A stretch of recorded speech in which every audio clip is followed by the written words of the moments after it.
Hi, let's talk about pendulums.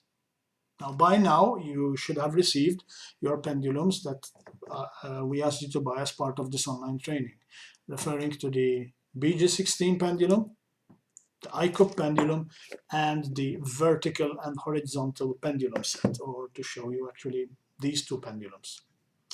Now, before we go on to actually explaining how to use them and talk about them in detail, which obviously we're going to, there's a couple of notes I want to make. First of all, why do we use pendulums in biogeometry? Well, the reason is biogeometry is an energy science, you know that by now. And when we're talking about energy qualities, we're talking about the invisible world, a world that is not directly perceivable to us. We cannot see these qualities, we cannot feel them or hear them. Sometimes we do, but that's another story which we will be talking.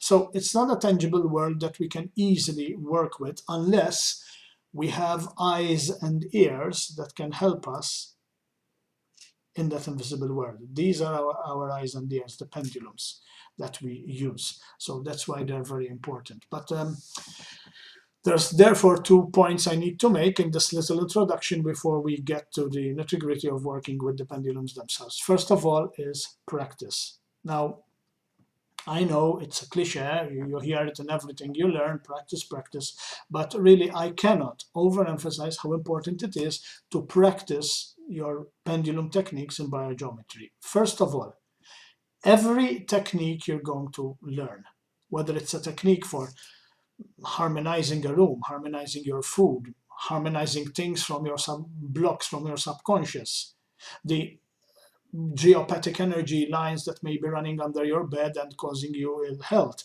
All of these are things you're going to learn in this course, but the common denominator is they all rely on your use of these pendulums. So I cannot overemphasize that there is no amount of pendulum practice that is ever wasted.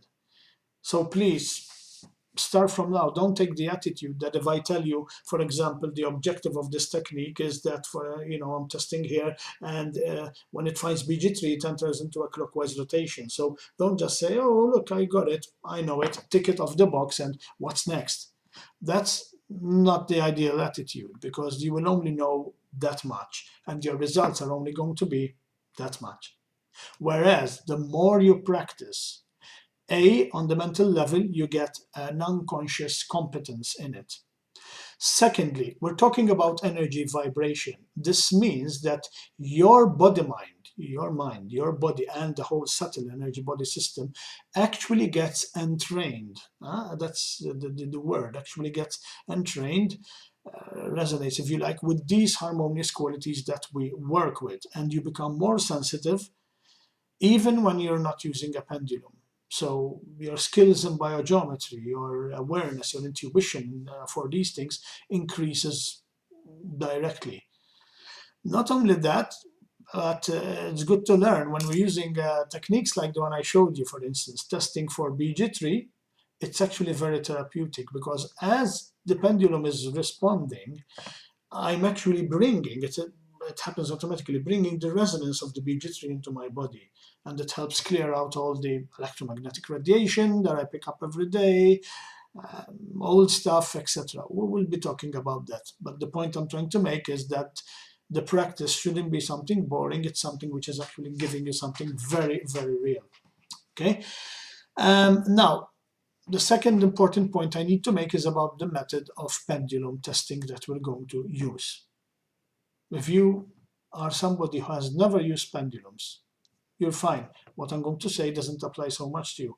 But if you're one of the many people, many students we get, sometimes the majority, who have used pendulums before, sometimes I get an email from someone who says, I'm so excited to be on this course.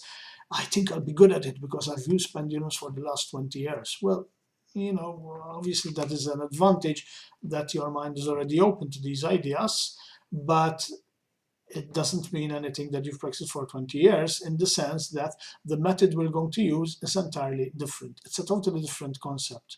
In fact, if you're trained in using the classic method of pendulum, you might have to unlearn a bit of it to adopt this new method. Now let me clarify. I'm not saying I'm going to ask you to change anything in your life. If you have a method that works, by all means, keep using that method for whatever you're using it for. But it's very important, when we get to actual biogeometry, this method that you're going to learn is the one you have to use. There's some very strong reasons for this. First of all, what other method are we talking about? In all likelihood, if you've used pendulums, you've used what we call mental radiesthesia. That's where at the onset, at the very start, when you learned this technique, you probably took a pendulum and you programmed a response of what yes means for the pendulum, what no means, sometimes what maybe means. So now the idea with this method is you ask mentally a question about something, and then you look at the pendulum and you see what happens with the pendulum. It can either move this way or that way accordingly, and depending on that pre-programmed mental language, if you like, of yes, no, and maybe, that gives you your answer. Now, as I said, that is fine for many things. Keep using it for whatever you're using it, but not for biogeometry. Biogeometry, if you've seen lesson 1A, you see the type of projects we're involved with, and you see also that our mission is to get integrated into the world of technology, especially in ways that will help benefit people, humanity as a whole. But we cannot do that unless we have as much of a scientific approach as possible. Now, the best we can do with using pendulums is the technique we're doing, because the technique we're going to learn is as scientific as you can get with pendulums. First of all, because it doesn't rely on a mental concept, which, by the way, can be very easily influenced by preconceived notions. If you think you know what BG3 is, then you may test for BG3 with the classic method. Old, I meant what you've been doing before, with the classic method, and you may get a positive response, but that's because it's agreeing with what you think is BG3. Whereas with the physical method of radiesthesia that we're going to use, sometimes also known as vibrational radiesthesia, this relies on actual emission. So if I'm testing something and it has an emission of BG3, the pendulum will respond, regardless of what I think or what I know about BG3. If it doesn't have the emission, then it usually will not respond. Okay, so that's the first reason. It relies on actual emission, not on mental ideas. This is why our pendulums are very special, meaning that you have to buy this pendulum. We didn't ask you to get a key on a string. I remember there was one in my early days when I attended a small course on the classic method of using pendulums. The instructor had just said, just get a key on a string. You can't do that with biogeometry training. You can't really get more scientific, in fact, than having pendulums with that dial where you actually set the dial to the quality you're looking for.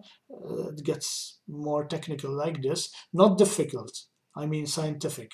But what you can do with this is much, much more as well. So that's a very important reason. And again, the third reason that I mentioned, I already touched on it, is that any method that uses the mind, like the mental radiesthesia, is a little bit more susceptible to suggestion. We will explain this a bit in the PowerPoints. Okay, so with that, we can now pass on to learning the actual pendulums themselves.